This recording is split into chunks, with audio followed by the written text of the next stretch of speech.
So in this video, which is the third in my video log series on building your own laser, I'm going to look at the wiring for my laser. And this is really end-to-end, from the controller through the stepper drivers, power supplies, laser tube, how it gets wired in, and all the way back to the line power. So with that, let's get started. How's it going, everybody? Steve here. Welcome back to the shop. And as promised, in this third installment in the video log for building your own laser, I'm going to take a look at the wiring that I did. Now, surprisingly, there isn't a lot of wiring. You have a front panel, which I will show you.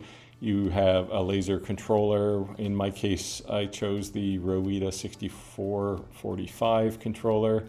It's fairly standard. It's not the cheapest one by far, but it did everything I needed to do, including support for light burn. So you have that, then you have 3 stepper motors and stepper drivers and a bunch of power supplies. Like it's really a simple project from a wiring perspective. There's other things in here that are really considered luxuries. There's certainly some limit switches, which you need, but inside the cabinet, I also put lights because it's dark in there and I really wanted to be able to see what was going on. And I also provided high power, 120 volt power down below the cabinet to plug in my air compressor and my cooler and the fan, the main exhaust fan. But there's also additional fans up above, 12 volt fans. So anyway, let's start taking a look at this stuff, and we'll just get through it. It's really, like I said, it's really not that difficult. Okay, before we really get started here, let's take a look at the wiring diagram. Now, this isn't my wiring diagram. This comes in the user guide for the Roida 6445 controller. And honestly, follow this and you'll have your laser up and running in no time. So the heart of it all is the controller, and you can see everything is well labeled here. If I zoom in a bit, the controller is very well labeled. So on the bottom here, we have the limit switches for X and Y, as well as a bank for the Z axis and the U, which is the rotary tool if you have one. A few things here to control the power supply and the shot, the single shot, if you want to do that separately. A few status things, as well as the air, the flag for the air to make sure that the air is running. And this laser actually supports 2 separate laser tubes. I'm not sure why you'd ever want to do that, but sure. The first bank here, CN6, is actually for laser tube 2, but everything you want to hook up if in your laser would be on CN5, and there's the output here, which controls the laser high voltage power supply, whether it's on or not, meaning the laser's on or not. And the water pump is the next thing you want, is to make sure that the water's going, and that's where the switch, I'll show you where the pump switch is. It's just an inline flow switch. And these are all just the power for the stepper motors, X, Y, Z, and U. And again, the U is for the rotary tool. There's also 15 separate LED status lights here, and they're all labeled. You can see what the LEDs actually do here. So that's the controller. On the end, we have a USB, and I can zoom out here again a bit. We have a USB to hook to your PC. So this is the laser talking to your computer.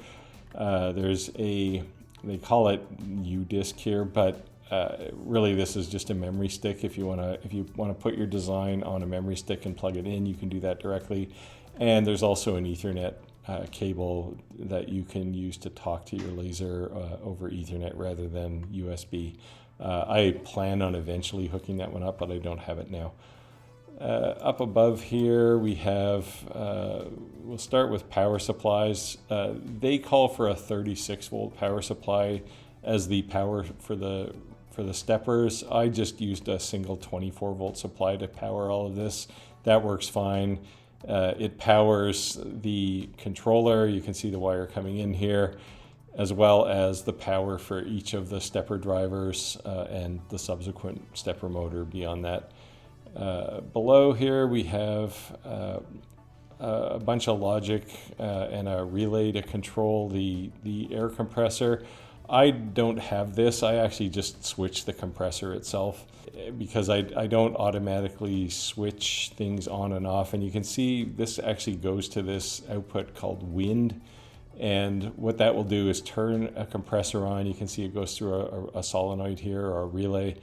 And when that is on, it actually powers the compressor. So, and that goes on when the laser is actually cutting. So when the laser power is on. I just switch mine on and off. I don't bother trying to automate that process.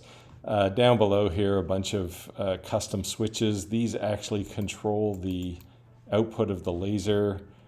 Some of them are safety switches, some you may or may not want. The foot switch, for example, if you have a foot switch, basically your laser fires when your foot is on that switch.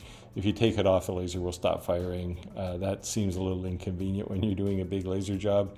There's a door switch. I don't have this wired on yet, and I definitely wouldn't recommend running your laser much without it.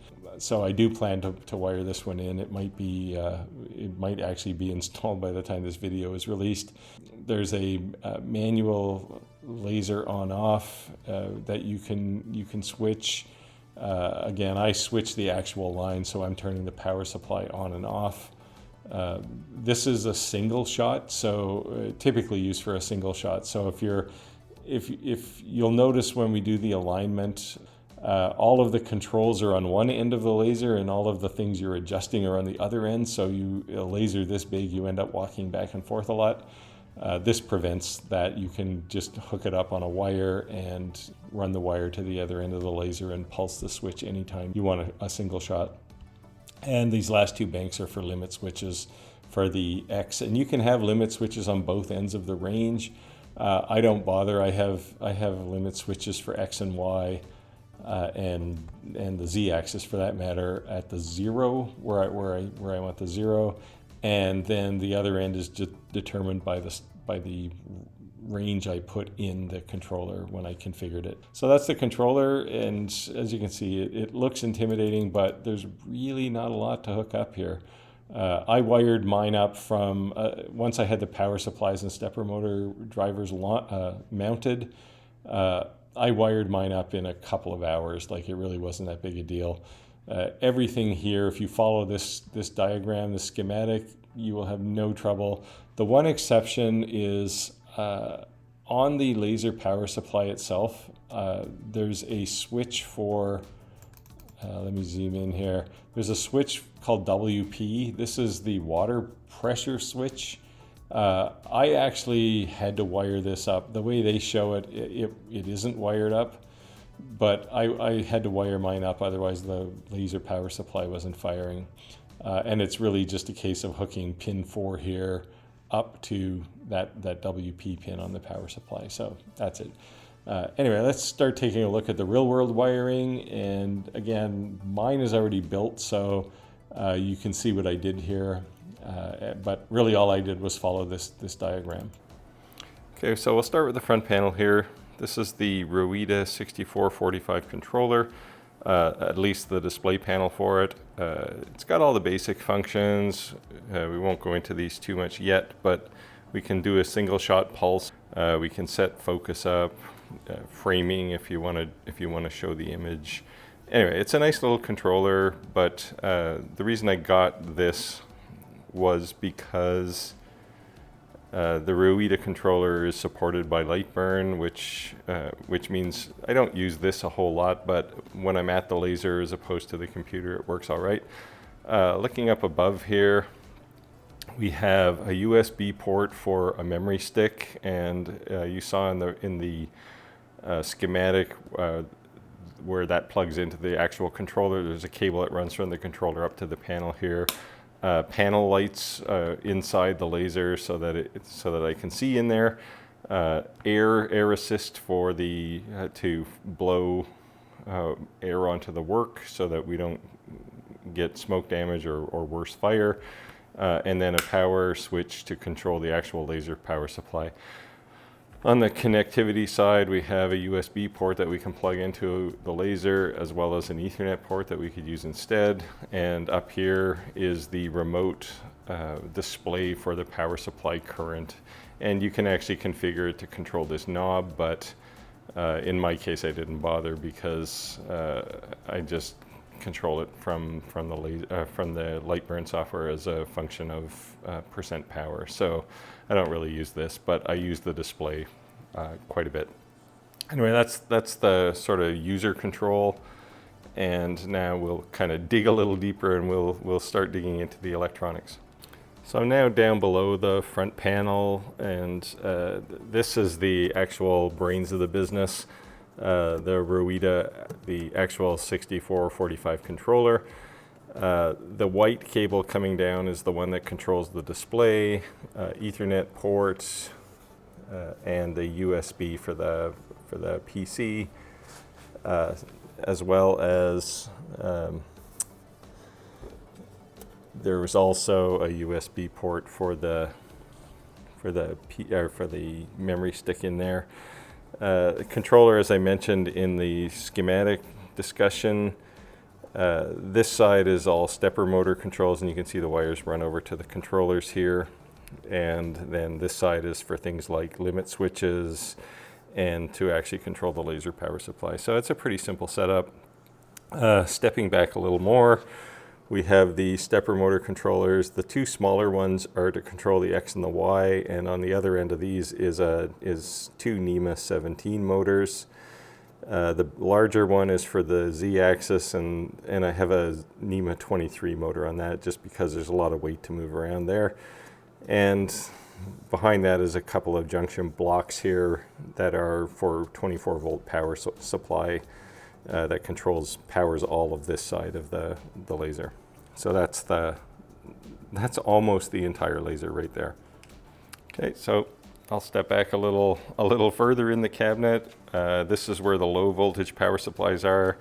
Up top here we have a 5 volt power supply, and it's only used to power the red dot guide laser at the moment, the one that goes down the beam path so you can see where your laser's aimed. We have the 24 volt supply, and as I mentioned, the 24 volt power block back here. This controls power to the stepper motors, the stepper drivers, and the Ruida controller itself. And on this side we have the 12 volt power supply. This controls or provides power for the internal lights as well as any fans that are running in here. And then we go even one step further back. We're now at the back of the cabinet. This is the high voltage power, so this is 120 volt coming in. In my case, it may be 220 where you live, but ground block, neutral block, and line block. So in behind the line, the low voltage power supplies is the high voltage supply. You can see it's from CloudRay. On this side we have the line power coming in, so this is 110 volts. And on this block we have control for things like the laser pulse, so enable the power supply and turn the laser on, as well as there's a flow sensor in there for the water to make sure. And this last connector is the one that connects to the remote display up on the top panel. Now, one thing to keep in mind if you have one of these lasers, if you're building one of these, is, let me get set up here. On the laser power supply itself, if we look, there's this tiny hole in here, and inside this is a little potentiometer to control the maximum current of the laser supply. Now, the CR90 tube is specifically, its maximum operating current is 25 milliamps, so you definitely don't want to go over that. In my case, I had to turn this down quite a bit, and this seems to be like a 10-turn pot, so I turned it down about probably 3 full rotations before I was getting close. What I would suggest is when you first fire the laser, fire it at about 50% power if you do just like a regular rectangle or something to test it out. work at 50% power. That should really work out to kind of 12.5 milliamps on the display. That'll get you in the ballpark, and then you can amp things up to 100%, and you can do that final adjustment. It's okay if you go over a bit over the 25 milliamps for a while, but don't run it like that constantly. Anyway, I thought I'd point that out because in my case this wasn't set properly for my laser tube. Looking back behind the laser power supply, we got two wires coming out. The thick red one here is the wire for the anode of the laser. That's the positive side, and this thinner black wire you can see back here is the cathode, and those run up to the laser. And sorry for the shaking here, but I wanted to show you something. So the actual power supply has this white connector on it, and Coolray also provides the opposite end of that connector. And what you need to do when you get a tube is you need to solder those two wires together, and that's what's inside this insulator, and they provide this as well with the tube. When you solder this wire together, and this is really the only place you must solder something, make sure you put this insulator on. This is a high voltage insulator, and you can do additional taping and heat shrink on the inside, but make sure you have this. Anyway, that's the internal electronics. The only other things we have here is the line coming in and a 12 volt cabinet fan. This is a 120 millimeter fan. It just blows air literally through this cabinet. You can see the input side of it is there. And the reason it's necessary is because back here, all of this is acrylic sheet to keep the dust from the laser outside of this area. So there you go. That's pretty much all the electronics on the inside. Now I'll walk you around the corner to the cabinet, and we'll take a look there. Okay, so I'm down in the bottom cabinet, and you can see things are a little more hectic down here, but there's 3 power connectors there. Some of these are switched for things like the air pump down here. This thing just provides air through that red hose there up to the laser nozzle. Looking a little to the left here, you can see the water sensor, the flow sensor, is that red thing but on the pipe running up to the one end of the laser. The other end comes down from the other side here. You can't really see it. Looking around the back, we have the main exhaust fan. That's a 6-inch fan, and the input for that comes up here. The inside this box up on the floor of the laser is a set of 320 millimeter fans to exhaust the cavity. Finally, on the left side, we have the chiller. This is the CW5200. I was a little cautious. This is the second most expensive thing in the laser behind the laser tube. But I have no regrets. This thing works really well. I normally keep it set to around 18.5 Celsius when the laser's running, so it keeps the laser nice and cool, which will extend the life. So I've now moved up to the inside of the cabinet, and what I wanted to show you here is inside on the floor I have this switch. This cable, by the way, runs over to the Z-axis stepper motor, but I have this switch, and what this lets me do is control the speed of my exhaust fan. So I can turn it up to 100%, and you might be able to hear the big fan kicking in, or I can turn it off completely, or anywhere in between. So it was a nice touch. I normally leave it running completely, but at 100%. But when I shoot videos or I need quiet, I sometimes tone it down. Inside the cabinet, if I go back over here to the light switch, you'll see there's actually lights inside. These lights, if I can see them here, are they're these LED neon lights, and I run them along the front and down both sides underneath. You can see them there, and it provides lots of light inside the laser. Other things of note in here, limit switches. So this is the X-axis limit switch, and then on the right hand side I have the Y, and this is the 0. So the laser will come in home and click those things. That's where 0 is, and then I know how wide the laser is. You saw this in a previous video, the Z-axis switch, and if I were to click this over on the controller, if you were looking, you'd see a light blinking there. Other things, stepper motors. You can see the Y-axis stepper motor here. I showed it to you in the previous video. It's wired up and there's just wire running. You can see it back there running over to the controller, and the X-axis stepper motor sitting over here. So that in its entirety is all the electrical inside the laser. So lots of little tasks, but not anything that's too intimidating.